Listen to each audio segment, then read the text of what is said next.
Welcome to the Show Me the Way podcast. I am your host, Andrea Miller, and I'm so excited to bring this show to you. Show Me the Way is a podcast dedicated to exploring the journeys of those who have faced adversity and found themselves on unexpected paths. We will have meaningful, thoughtful conversations about challenges we have faced and how we discovered and forged new direction. Prepare to be inspired and to uncover your own strength as you listen to relatable and motivating stories. Life has a way of twisting and turning, and we often need a fresh perspective to understand how to navigate. Let's show each other the way.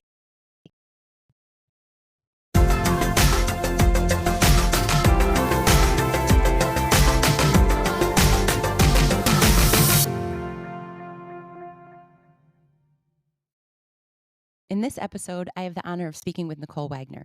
Like other guests I've had on the show, Nicole and I first met through an incredible community and network marketing business, and we became closer after spending time together on an incentive trip.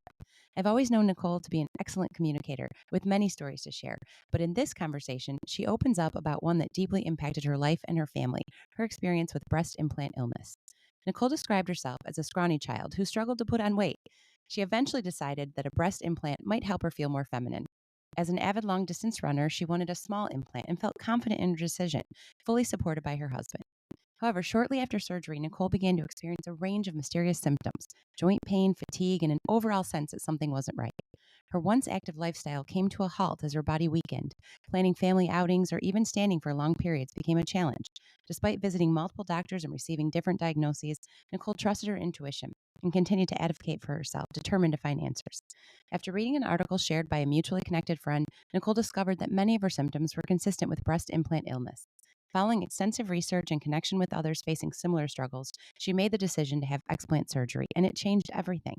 Now Nicole is passionate about sharing her story, raising awareness, and empowering other women to listen to their bodies and trust their instincts. Her journey is a powerful reminder to never stop advocating for yourself and to always follow those inner nudges, whether it's to seek help, offer support, or reach out to someone who might need it. I'm so grateful to Nicole for her honesty, courage, and vulnerability in sharing this message. It's an important conversation we can all learn from. Welcome back to the Show Me the Way podcast. Today, I'm so excited to welcome my beautiful guest, Nicole Wagner. Nicole and I also met through a networking marketing company, like many of my guests, because we had the most amazing community. And so I met some awesome women, and I knew Nicole would be somebody that I would love to have on the show. We also had the fortunate opportunity to spend a lot of time together on an incentive trip. Nicole is an extremely polished and professional, hardworking mom, wife, and entrepreneur, but she also has a super fun, down-to-earth side that I adore. And I love the way Nicole carries herself, how she shows up to support and love on others, and she seems to have the biggest heart when it comes to her family, her friends, and animals too. And I was happy to get to know Nicole more when we stayed together on that trip, but I know there's a lot more that we will both learn, you as listeners and me as the host, about Nicole today as she shares with us. So welcome to the show, Nicole. Hi, thank you so much. You're so sweet. I was so excited when you reached out. Of course, yeah. I was. There's a list of people that I was like, they would be so great. So I'm very, very glad you were receptive to it. So I Yeah. said a little bit about how I've known you and what I know about you, but I'm going to give you a minute to share with our listeners a little bit more of what I didn't share. Okay. I'll be 47 in December and I have two daughters. One is turning 21 in 2 weeks and the other one will be 18 next month. I know it's crazy. I've been married for 22 years. My husband and I were actually both Canadian and we got married in Canada in 2003. And then we had Megan like a year and a half later. Anyways, he wanted to come to school down here in the States. So I'm in Portland, Oregon. And so we moved down here in January of 2006, so almost 20 years. So Megan was a year old, so she was Canadian, but then Erica, my youngest, was born here. So she's the only American in our family. And it has been an interesting ride. So now that Megan's almost 21, I had to move her to a student international visa because she's no longer covered on Steve's visa when she turns 21. So it has been a whole fiasco. But anyway, so she's in school. She wants to be a nurse. Erica's in her senior year of high school. She wants to kind of follow in my steps and go into the beauty industry. So I think she's going to go to cosmetology school and probably do hair. So my background, so I know we met at, in direct sales and it was so much fun. And that trip was so much fun. Still one of my favorite trips ever. I was just telling somebody the other day about how we got to ride the like electric bikes Oh, through the yes. canyon That and was Utah and so everything. cool. And oh my God, it was so beautiful. So when I moved here in 2006, in March, I started my own business doing makeup. So for 20 years now, I've had my own hair and makeup company. I've got like 9 girls that work for me. We do about 150 plus weddings a year. And then I have a home studio, which I'm sitting in right now. So I do clients and stuff here as well. I've always loved the beauty industry. And I've done that for a really long time. What else? Now I just do, I do that. I do skincare. I have my own products. I mean, I'm one of those people Yeah. that doesn't sit still very well for very long. I always say if I stop and sit still, I will fall asleep, which is true. So I just kind of keep myself go, go, go. But I really do love everything that I do. I love it. And I'm really blessed to have such a happy family. And yeah, life is good. I'm grateful to be getting older because too many people I know get sick. And I feel like it's an honor and a treasure now to age. It So I'm really is. looking forward to 7. That's a great way of looking at it. We're the same age. I see my grays popping up, but I guess we're very fortunate we can be here to see the grays popping up. So When's your birthday? in June. So So did you just turn 47? yes, Okay, yeah, so yes, I'll be we're 47 in close. December.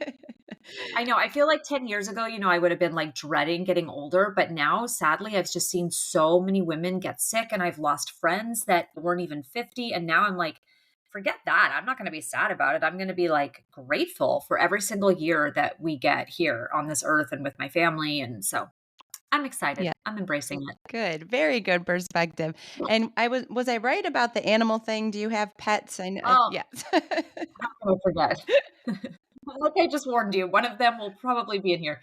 Okay, so yes, I read something recently that was like, you don't just love animals. It was talking about whether it's true or not. It was talking about how like some people have like something different in their brain that makes them like so crazy about animals. But I was like, I love every animal. Like you saw my video where I just rescued that freaking spider that was the size of my palm. And Yes. I'm terrified of spiders, but I was like, I have to do this. I can't kill it. So I have 2 cats. Clark is my younger one, and he is just all sorts of shenanigans all the time. I'm never going to be an empty nester because it's like having a toddler. And then Theo is my older one. He's my huge 20-pound. They're both very fluffy, but he is just like our grumpy bear. I was volunteering at the Humane Society for a couple of years with my daughter, and then it's really far from here, and it just like didn't work with my schedule. But yes, I love all animals. I will rescue anything. I will pick up anything. People are like, "Oh my god, your cat brought you a mouse," and I'm like, "It was so cute." So I don't know. I don't understand why other people aren't this way, but I just love everything. Like I was the little girl that put the spiders in the jar, made them a little home, poked holes in the lid, would keep them on my bedside table. I would name them. I'd keep them for like 2 days and then I'd release them. So yes, absolutely love all living, breathing creatures. I love that. Yeah, I definitely wanted to share that. So thank you. Okay, so as you know, and listeners, we are into season 2. Like we just finished season 1 of Show Me the Way podcast. So I'm really excited to keep going with this. And the reason behind this podcast was, first of all, you can tell I love to talk. So I have no problem being on a camera and putting it out there. And I wanted a platform to share the story of my younger son. So you have 2 girls, I have 2 boys, and I can't take that they're getting older. I just can't. Oh, One is 19 and the other is 16. And the 16-year-old, he found out he had Duchenne muscular dystrophy when he was 5. So that, as you can relate, I'm sure you have this plan and something changes it, right? And you think you're going on one path and all of a sudden it looks completely different. And I wanted a place to share his story and the perspective that he has taught my husband, my other son, and me. And then also create a place where others can do the same. So I've had so many amazing guests. Everybody has a story to tell. I've had some people say, "Oh, I couldn't be on your podcast. What would I talk about?" I'm like, every single person has something. And it mhm. doesn't have to be a child's diagnosis like that. It could be their own diagnosis. It could be, I thought I was going to be a teacher and I decided to go this route. I lived in Canada and then I moved to Oregon. It could be so many different things that we've had to go through and how that shapes us. And I mean, I don't know about you, but I wish when I was in my 20s I would have known some of the things I know now. But I guess you have to get through life this way to experience what you need to experience. But I just love hearing people's stories and understanding what they did instead of like sitting there thinking, "Oh, woe is me, life is over because I had to pivot." No, what did that look like and what is the perspective you learned? And it's just been so much fun to hear everybody's stories. I mean, sometimes it's emotional, but we've heard all kinds of different things and I just thought Nicole, you've been through a lot. I'm sure you've got a story or two to tell. And as I always say, there's no script. This is more of like a coffee talk conversation. So this is the opportunity for you to share whatever is on your heart. I know I've heard you talk a couple of different times, so you never really know where we're going to go, but I'm very excited to learn from you. So, with that, I'm going to shut up and let you share what's on your heart, and we'll go from there. Awesome. Thank you so much. So yeah, when you reached out to me and I was like, well, what is your podcast about? And you said exactly that. Like you can share anything that's been like a struggle, something you overcome. I immediately knew what I was going to talk about. And the reason why I chose this is because I'm hoping somebody will hear this that is looking for answers. And maybe this will be the answer. Maybe not, but this has become something that's very, very common. And so you just never know. So, what I wanted to talk about was my journey 13 years ago with breast implant illness. So, I'm going to back up really quickly. I was the girl that, did I ever see breast implants in my future? No. So, my journey kind of happened like this. I was always the scrawny kid, like just very, very skinny. And just genetically, that's just how it was. But I was always super, super skinny. So, I loved to run as a kid. And then, I just didn't. And then after I had Erica, so I had Erica when I was 28, turning 29. And after I had Erica, my second, I was like, you know what? I think I'm going to take up running. Like I loved it so much as a kid. I think I'm going to run. So I found a couple of friends and we started running. And I realized like I loved it so much. So I ran my first half marathon and with very little training, we hadn't run that much. And, a bunch of 30-year-old women were like, yeah, let's go do this. It can't be that hard. Anyways, I did really good. And I was kind of like, huh. So I ended up hiring a coach and I dove into this whole running things, long distance running. And I loved it. And as we'll get to, like to this day, I still miss it. It's been 13 years. I got a coach, was training. The next 3 years, I was running probably 50 at this least on a low week up to, I think my highest week was 80 miles. Way too much for somebody like me. And nutritionally, I wasn't eating enough. So I had multiple stress fractures. And I look back on the photos. I was looking back recently on my marathon photo. And I'm like, I was like a running skeleton. Like I was just like muscle and bone and probably not even enough muscle. So very, very skinny. So what happens with that is I felt like I looked like a 12-year-old boy. I had no breasts and it really bothered me because I was working so hard and I was fit and I was fast and I was happy. And it was one of those things where it was like not something I ever thought I would do. And I had kind of started thinking about it even before I had started running because I was just so scrawny. Little did I know, ladies, by the way, everyone, I've actually had people now. So we'll get to the whole journey and the explant, but I've actually had people in the last year reach out to me and go, did you get implants again? And I go, no, I literally put on 15 pounds. And guess what? I have boobs. I didn't even need them in the first place. I just needed to gain weight. So, you put the weight in the right spot. A lot of people say they don't get it. It balanced out. But I was like, you're right. Actually, who knew, right? If I just Right. put on some, maybe ate some more cheeseburgers. So anyway, so I spent years kind of thinking about it. So in 2012, and my husband is the sweetest. He's like, I don't think you need to do it. I don't care. But he was like, he could tell that I had gone back and forth for years. And he was like, I'll support you. Like, if that's what you want to do. So here I am. I'm a runner. I didn't want large implants. I just wanted something. So they have a low profile implant, which actually they usually don't even carry samples at the doctor. So I got a really small implant. Nobody ever knew. They looked great. They were tiny, but I felt like a woman again. That was December of 2012. By April of 2013, I was running a half marathon and I was like dying. Something didn't feel right. I was way more exhausted. I'd been running for a few years now. I knew my body, I knew my training, and I was like, I don't know why I feel so, maybe I'm getting sick, maybe like I feel lethargic. Kept going, started to notice that my hair was kind of falling out and breaking off. And I was like, well, this sucks. And then the kicker was I ran the July 4th half marathon. Okay. So this is like 6 months since I got my implants. And I got to mile 5 and I had already run a 132 half marathon. Like I was fit and in shape and my goal was to break 130. I got to mile 5 and had to walk. And it was devastating. I didn't understand it. Like I couldn't make sense of it in my head. I'm like, I just couldn't make my body move. It was so tired. So I walked / jogged the rest of the marathon, 7 more miles, 8 more miles. And I was devastated. I just was like, something's not right. This just doesn't feel good. Then I started getting pain in my right hip and in my right foot. And probably right around the same time, I had started, probably back up a couple months. It kind of was all within this, like the initial stuff was all like in that first 7, 8 months. I started gaining weight. Now, that doesn't make sense when you're running 50, 60, 70 miles a week. And I had never gained weight before, right? So I was putting on a pound a week for 12 weeks. So over 3 months, I gained 12 pounds. It made no sense. My hair was brittle. So, of course, I'm Googling and I'm like, I think I have a thyroid issue. I went to 2 different MDs. They did blood. Well, actually, one was like a female doctor who was probably about 35, about my age. And she looked at me and she goes, I tell her everything. And I'm like, something's wrong. I think it's my thyroid. I want to get tested. I'll never forget this. It still makes me mad. She looked at me and she goes, how old are you? And I would have been 34, 33. And so I told her and she goes, well, I guess you just can't eat whatever you want anymore. I was so livid. I was just like, are you kidding me? So totally just dismissed me. Went to another MD, did my blood tests. I was on the lowest, but within range for low thyroid. So again, what do I get? You're fine. You're within range. Okay, well, my hair's still falling out. I feel like crap. I'm exhausted. So I went to a naturopath. That was the game changer for me.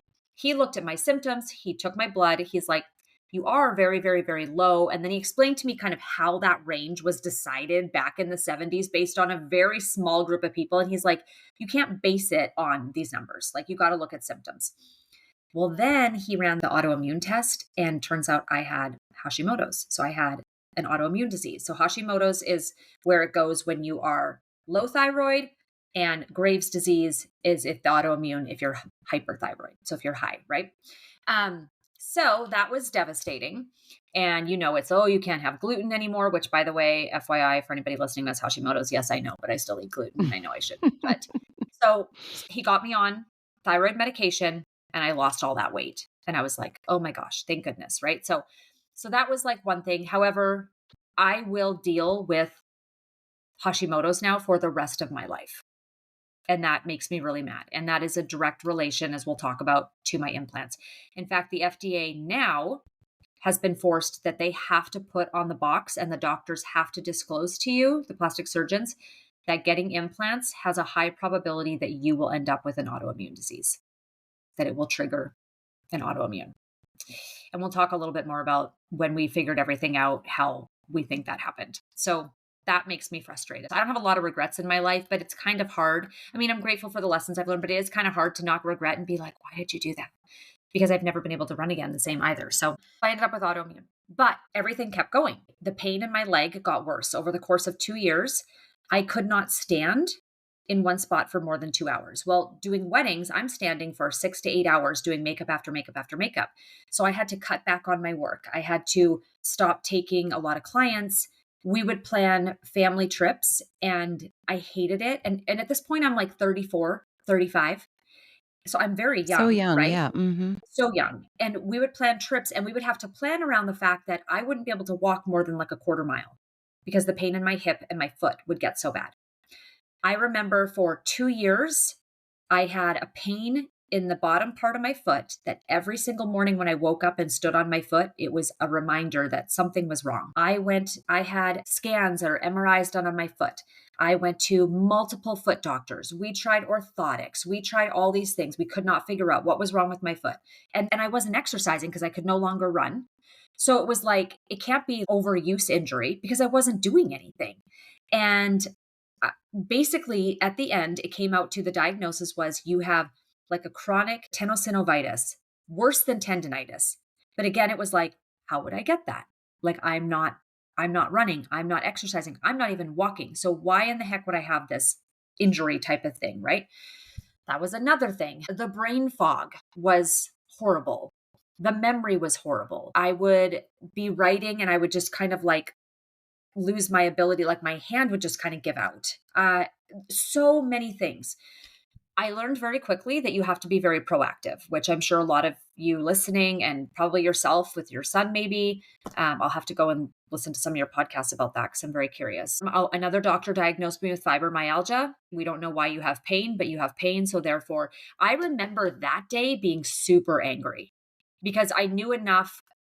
At least back then, fibromyalgia was a quote unquote syndrome. It wasn't a disease. It was what they use when they can't figure out why you have chronic pain. So I remember leaving and being pissed. And I was like, no, I don't accept this. I don't have fibromyalgia. I'm not accepting that at 34, 35 years old. And I just was like, I have to just keep digging and figure this out. So I ended up with my naturopath for basically a year and a half, maybe a little longer, at least a year and a half. Oh, sorry, best part yet. Then I tested positive for Lyme's disease. Yeah. How do you get Lyme's disease when you haven't been bitten by a tick? So my doctor believed, and I honestly have to agree because there's just not a lot of other explanation. He believed that the average human is walking around with multiple types of bacteria in our body, right? But a healthy immune system fights them off. So we don't know. So the bacteria that's caused from, and I tested positive on multiple that come from Lyme's disease. He believes that we probably carry that bacteria. What happened when I got implants was that my body rejected them. So my body went into a basically like a immunosuppressant response. So my body was like, and this took years for us to figure out, right? But my body was like, what is this foreign object? And it focused everything on fighting that. So all the other things in my body, so basically this bacteria that cause Lyme, these other bacteria, they love to gather in joints. And I didn't find this out till much later, right? I didn't know this while we were trying to figure out. So they like to gather in joints, which made sense why my foot was jacked up and my hip was jacked up, and even my knees sometimes. But it was funny that it was all on my right side, nothing on my left side. When we took my implants out, you'll see the interesting thing was the silicone. There were a crap ton of silicone macrophages in my tissue on my right side. So silicone it didn't leak, but it leaches.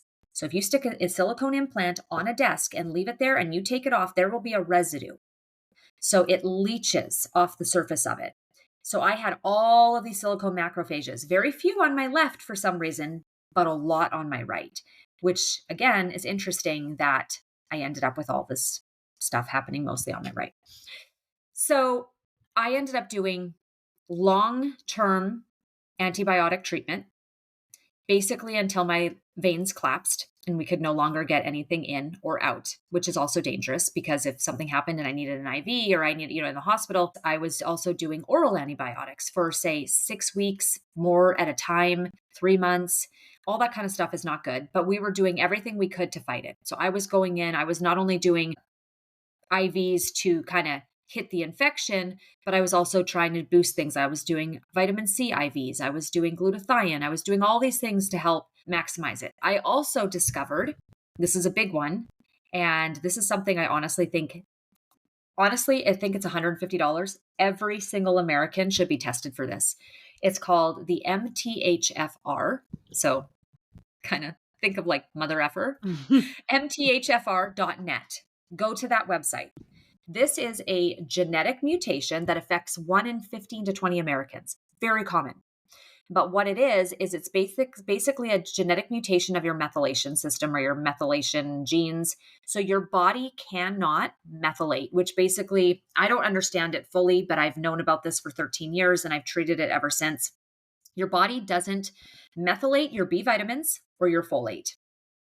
There's over 300 symptoms that can result from this. Everything from people tend to have more addiction to multiple miscarriages, like so many things. Anxiety is a huge symptom. Anxiety is a big one when your body can't do this. Or basically my body doesn't detox very well. So that is just going to play on top of this whole issue with the implants is my body doesn't even detox very well. Basically runs like a very used car.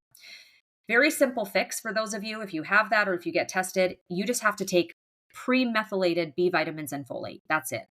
When my dad started that, when I told him that I had a double mutation, which means I got it from both my parents, which means automatically we know that they have it, my dad started taking his methylated B vitamins and folate and his anxiety was like gone. He couldn't believe it. So hopefully there's a lot of tidbits in here of things that I've learned. Hopefully some of these things people will go, wait a second, I wonder if I have that. So MTHFR, you can go to the website, mthfr.net, but literally just ask your doctor to test. Just say, I want you to test me for the MTHFR mutation.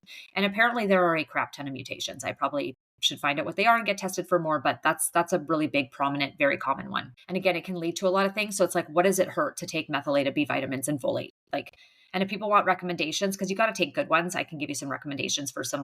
They're not anything that I sell. They're just regular brands, but they're like really good pharmaceutical grade brands. So you're getting what it says on the label. Okay, so that was another thing. Let's see. So 3 years goes by. And so with all of the treatment that we were doing, everything we were hitting at it, I could get to feeling about 70% better. But I could not bridge the gap for that last 30%. It didn't matter what we did. I couldn't get past that. And I still had so many ups and downs, and I still did not feel like myself. I still couldn't run. I had a couple of times where I was able to run 2 or 3 miles, and I remember being so happy and thinking, this is it. But I would get a couple of weeks into running every single time I tried, and my body would literally just shut down. The exhaustion, and I just couldn't do it. And this happened over and over again over 3 years, and I was very frustrated. I knew we were missing something still. I knew we were. And a lot of people will listen to my story and they'll go, well, duh, why didn't you figure out it was your implants? Okay, well, this is 13 years ago. This was not a well-known thing. Now we see celebrities removing them. We see all these people talking about it, but this was 13 years ago.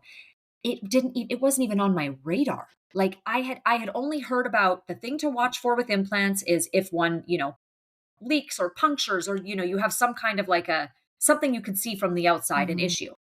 No one ever told me that you could get sick from them. That wasn't really a well-known thing back then. But even if it was well known, I think though it's easy for us to judge and say, why didn't you think of that? But none of it seems related at all to Right. those implants. So you had all these random things, and who really would have thought, wait, it's probably my implants? Like so Totally. unrelated. So it's easy to judge. I don't know. Yeah. Many of us would have no idea what was going Yeah. on.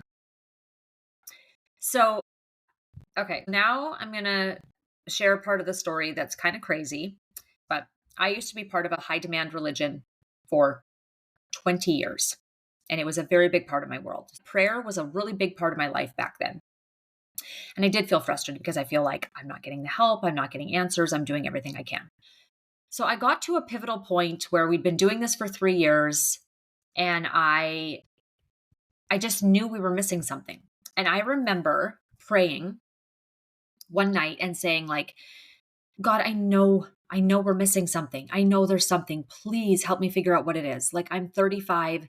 I feel like the best years of my life are behind me, and I have 2 young girls.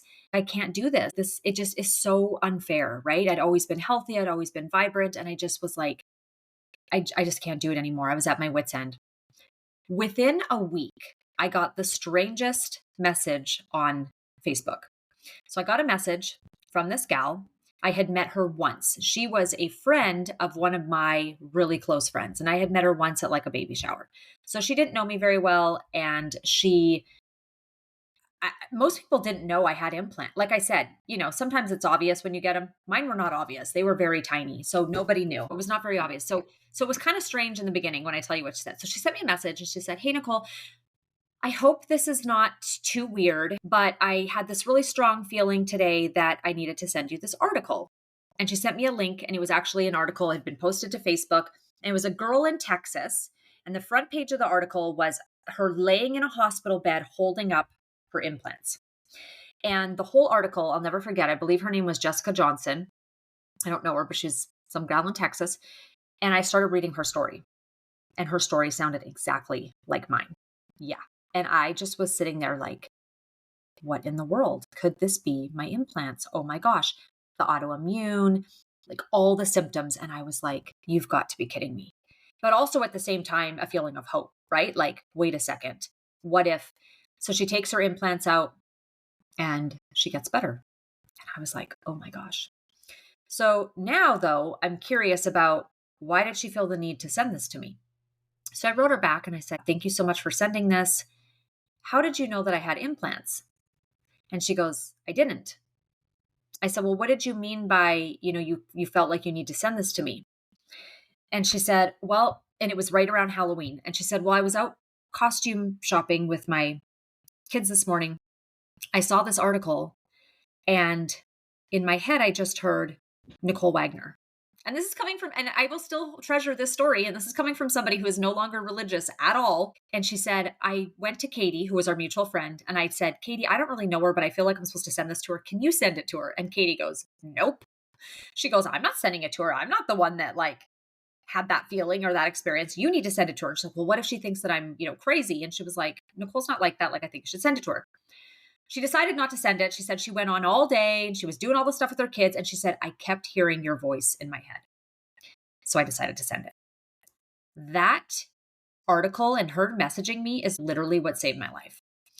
So part of the article, I believe, or somehow I got turned on to a Facebook group that was called Breast Implant Illness and Healing with Nicole, different Nicole, not me. That page now, or the pages like it, when I joined that page, there were 400 of us on there. There is now over 100,000 the last time I checked. And that was like 2 years ago that I checked. So in a matter of like 11 years, it went from 400 to 104,000 people on that. So it is much more known now. It is much more understood. There are a lot of people talking about it. Like I said, you hear celebrities. So I went on that page, and again, more and more women, they ended up with rheumatoid arthritis. They ended up with these weird vision problems. They had skin issues. They had Lyme's disease. They had been diagnosed with fibromyalgia, all this stuff. And I was like, holy crap. That was the end of October. I was scheduled for explant surgery in Cleveland, Ohio for November 20th. I did not waste time. The hardest part, and this is the part where I say like one of the biggest challenges next to being sick for 3 years and trying to figure it out and feeling awful. And the worst part about those illnesses is they're not seen. So you constantly hear, well, you look great. And, after so many, you get so sick of it. You're like, I feel absolutely like crap. And people are like, but you look great. So you're fine, and you're just like, I don't really care what I look like at this point. I feel terrible. So I ended up going to a doctor named Lu Jean Fang. She was the doctor that took out Yolanda Foster's. So I don't know if anybody listening to this remembers, but years ago, again, we're looking at over a decade, probably 12, 15 years now, Yolanda Foster, who is the mother of Gigi Hadid, Bella and Gigi Hadid, she'd been a model in her younger days. She was sick for years and they couldn't figure it out. And she had Lyme's disease and she was horribly sick with Lyme's disease. It took years until somebody figured out, we think it's your implants. And she took her implants out and she healed. So I looked at, well, what doctor did she go to? The hard thing was I looked into a couple different doctors locally, but they didn't believe that breast implant illness was a thing. So they would take them out while at the same time completely invalidating your experience. Right. I was like, I'm not going to do that. Like, I'm sorry. I've been through too much to go to a doctor that's like, yeah, I'll take them out, but this isn't it. You're totally fine. That's not your implants. So within 3 weeks, I had to emotionally and mentally get myself there. And I was so terrified because there is no way to know for sure. I've had so many people over the years reach out, is there a test that I can take to see if it's my implants? No, there's nothing. This is literally just done by symptoms and guessing and listening to your own intuition. So at this point, I was like, it's worth the risk. If I get them out and I'm not better, at least I have one more thing ruled out. But being a scrawny girl, I remember being in Cleveland, Ohio, and the night before surgery, sitting in the car with my sweet, sweet husband, bawling my eyes out, so scared. And I'm like, this is so superficial, but it was real and it was valid. And I looked at him and I said, what if I take them out and I don't get better? And then I'm sick and I have no boobs. I was just like so afraid. And he was like, baby, I don't care. I love you no matter what. Luckily I have the sweetest husband. I've met women over the years and they're like, my husband doesn't want me to take them out.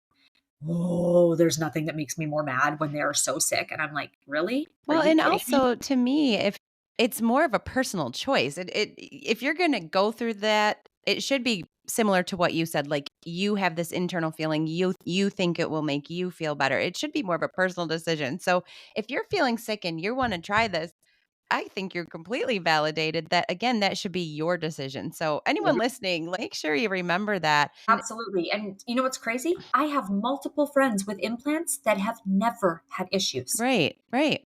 But like my body, and here's the thing I should have known. I've never been able to take birth control. I've tried multiple. I turn into a psycho. I've never been able to use it. I got an IUD. I was like the 1%, my body pushed it out and I felt it coming out while I was in the shower. So I'm like, why in the world did I think like my body literally rejects everything? And it took this happening to realize there's different body types. Our bodies, we are not a one size fits all. So again, you may have implants and be totally fine. I have multiple friends and I always tease them because I'm like, you're so lucky. You have such these nice perky boobs and you're not sick, but my body hated it. And unfortunately, there is a lot of women whose bodies just reject them and Mhm. don't do well. So yes, I am by any means, and I should have prefaced with that. I am not saying that everybody who has implants is going to have this experience or get sick because they're just not. People's bodies are completely fine. Mine was clearly not one of those. So I went in for surgery. They took them out and I had to wait for a week for my drains to come out. That was the worst part. After a week, 6 or 7 days, we were able to fly home. I was home for about a week and I remember sitting at my desk. And again, these are really hard things to explain, but you know when they're happening to you. But I remember sitting at my desk and I had this like, just kind of hit me all at once as epiphany, but I was like, I can think clearly. And I didn't realize that I wasn't thinking clearly. It had become such a norm to have this like heavy brain fog. It kind of felt like a cloud was hovering just above my eyes. And all of a sudden I was like, I don't have that anymore. I can think clearly. That was the very first thing that I noticed. And I remember telling my husband, like, something's been lifted. Some fog has been lifted off my brain and I feel like I can think. That was the first thing. The important thing is when you remove your implants, you have to do follow-up treatment. So that was when we really went in with all the type of detox we could do. Ton of glutathione because glutathione is really important. It's what our body uses to detox. And when you have the MTHFR mutation, your body doesn't have that ability. So you really have to take extra glutathione. So we were doing IVs of that. We were doing all kinds of things to just, really try to like support my body. Within 6 months, I felt 95% myself again. In fact, my titers for my autoimmune came down significantly. At one point, I actually think they were within normal range, which I don't think they are anymore, as I think I have it forever. But it's interesting that they dipped so much after I took my implants out. I'm trying to think of so many things. I did a video with my doctor on this years ago on my Facebook. But the long of it is within 6 months, I was back to normal ish. Now, here's the thing. I'm very lucky that I didn't have them very long. The longer that you have them, I have a friend who had them for like 9 years and she was really sick. And she had ended up with really bad rheumatoid arthritis that she will still have. She took hers out as well, but she will still always have that. So you don't always get everything. But I mean, look at me. I'm back to living a normal, vibrant life. My pain, that was the biggest thing. The foot pain that I had for 2 years within a couple of months was gone. That I can't tell you because stepping out of bed every morning with that chronic reminder, it was almost worse mentally than it was physically because it was a mental reminder every single day. Oh, it makes me want to cry just thinking about it, that something was wrong with me. And that was the worst feeling when something was wrong and I was doing everything I could possibly think of. And so was my doctor, and it wasn't going away and I wasn't getting better. The day when I started to notice that my foot pain was gone, and I've never dealt with it since, my hip pain, all of it, that was probably those were some of the happiest moments of my life, to get my life back, to be able to go on vacation and walk miles and miles and miles. I mean, yesterday I walked 20,000 steps. I walked probably 9 miles yesterday. Things like that. It's life-changing. But I how long would I have gone without knowing if that gal hadn't messaged me? Right? Like how long would I have Right. gone? How many women right now are going on 5, 10, 15 years and they can't figure out what's wrong? And like I said, it's not everybody, but I know there's people listening to this. I know there are people that will listen to this that can't figure out what their ailments are from, and it's could be due to implants. Well, and I think too, even if somebody listening can't relate to the implant situation, just listening to you speak just again reminds us all that you have to be an advocate for yourself and for your children. You need to understand that you know your body the best. So Mhm. if something's not right, I mean, everything you talked about, how it impacted your whole life, how it probably affected your family. Oh, yeah. Obviously, when you were going to plan vacations with them or just anything, I'm sure they were completely affected. Like, is mom going to be okay with this? Can my Yep. wife and I do this? Can I bring this potential thing up? So, to affect so much of your life, but so many of us, and I'm going to make a blanket statement, a lot of women, a lot of moms, we put our needs in the back and we say, we're Yep. fine, whatever, we'll deal with it. Or the big thing for us too, Nicole and I were just sharing that we're close in age. A lot of people now, women all the time, they say, oh, it's because I'm going through menopause. That's why I have this. That's why I have that. And it's like, maybe it's not. I mean, I don't know. We seem to just blame everything on things that we know other women are going through, but we know our bodies the best. And you made a really good point how every single person is different. I've said this a few times, not that this is any way the same, but with my son's muscular dystrophy, there's all sorts of different muscular dystrophies. The one that he has, it's more common. A lot of boys are impacted by it, and there's a lot of boys his age that have it even if it's exactly the same type of muscular dystrophy, even if they're exactly the same age, they still have a completely different situation with it. So Yep. you can't just say, well, that's what Nicole went through. So that's what I'm going to go through. Every Yep. single person has their own story and their own situation. And again, you just taught us all. It's just an awesome reminder. You have to advocate for yourself. And just because you don't have, well, well, she's got chronic pain. I don't have that part. Like, again, when I went on that site or that Facebook page, there were tons of symptoms I didn't have. Also, a lot of people had issues with vision, which was interesting. I didn't have any of that. So it's like your body, I mean, think about how complex the human body is. It's insane. We are not even close to understanding it, even with all the medical advancements. So your body is going to react very uniquely. The biggest thing that you said, and that I was going to say as well, you guys, you have to advocate for yourself. I could have accepted the fibromyalgia diagnosis. I could have accepted the Lyme's disease. People die from long term Lyme's disease. I honestly believe that if I hadn't kept going and fighting for figuring out what the root cause was, I think I would have ended up in a wheelchair in another 5, 10 years. Like my body was just breaking down. My pain was getting worse. And I just think about that and I'm like, you know what? That is one thing that I celebrate about myself is I do not accept. If I don't accept it, I don't accept it. If I don't like it, I will keep fighting. And I would honestly, and I know it's hard for women, but one of my biggest pet peeves is when people are suffering and something is wrong and they make no effort to go to the doctor to figure out what it is. Advocate for yourself. Hmm. I know that you're busy, but what good are you to everybody else if you're not well? You have to. And just, I don't have a lot of faith in a lot of doctors anymore. Honestly, it's tough. And my husband is one, and he is the most proactive, find the root cause type of man. He's amazing, but it is insane how many doctors just dismiss people, especially Hmm. women. They just brush it off or like, well, take this pill. Don't give up. Like for whatever it is that you might be experiencing or going on, there's a reason for it. It doesn't just happen, and just advocate for yourself. If you're not getting what you need from your doctor, find another doctor, right? You can fire them. They work for you. You don't work for them. I'm a huge believer in that. And I honestly think like my tenacity and my refusal to just roll over and accept whatever the doctors thought it was, I owe my healing to that. The fact that I just wouldn't give up. I am relentless and stubborn. And I was like, no, I don't accept this. I'm too young. I do not accept that this is the rest of my life. So don't be afraid to like fight for your health, whether Yeah. it's mental health, whether it's, whatever. Yeah. I There's a couple things I'm taking notes over here. I have all these I always say this. I have all these notes. There's a couple things that I wanted to touch on, but one of the things and I love going back to this. I'm sure the fact that you're a girl mom, you've got two these two young adult Mhm. females that you are mothering and you're showing and you're helping. I'm sure they've learned so much from you and hopefully they know that they have to kind of follow in your footsteps should things happen to them with their health or something that they can't explain. So I love that you have given them that example. Yeah. I mean, my oldest right now is dealing with these migraines that she keeps getting. And, again, yeah, like I don't just like, oh, take this. I'm like, okay, so we've tried this. Okay, that didn't work. We're going to do this.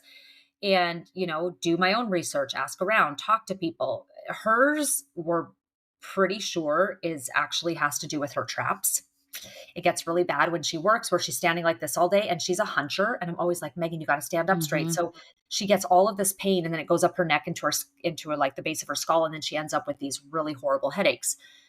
Today, actually, she is on her way, and it's freaking expensive, but I was like, babe, I'll pay for it because it's one more thing we have to eliminate. So she's actually trying Botox in her traps to see if that helps, because she'll get them so bad that she'll start barfing.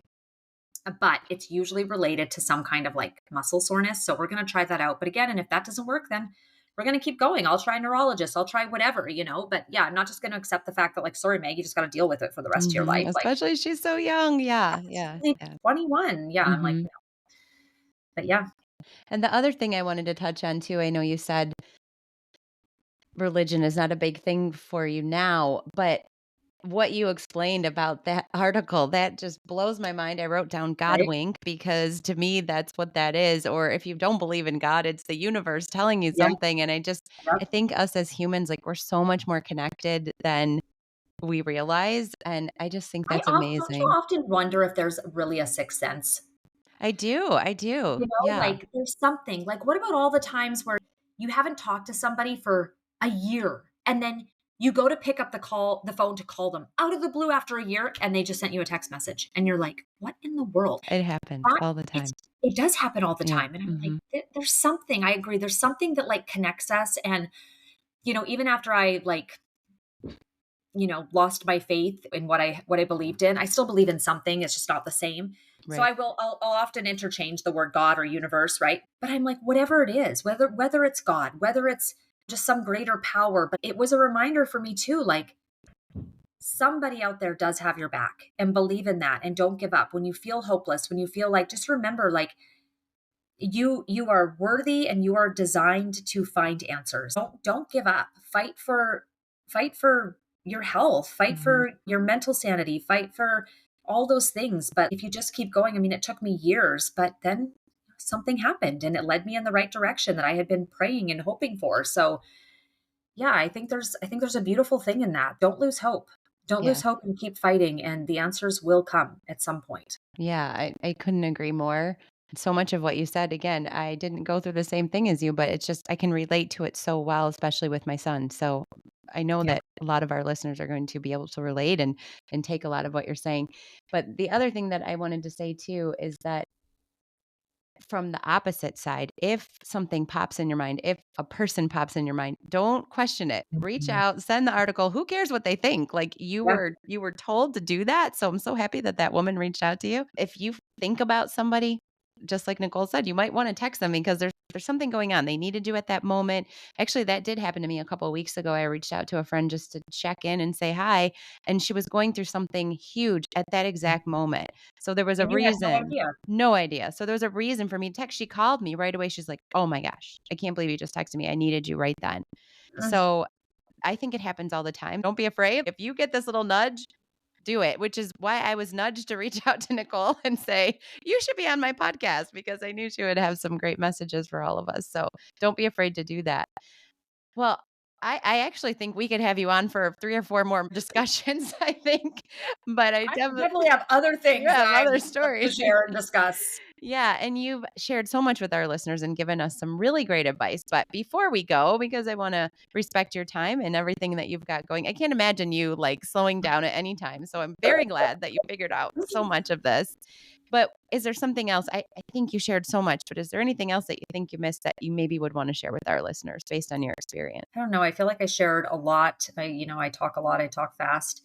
I think right along with what you said, I think that's a really good finishing thought, that when you think of somebody, to message them. That one act by her changed my life, really potentially saved my life.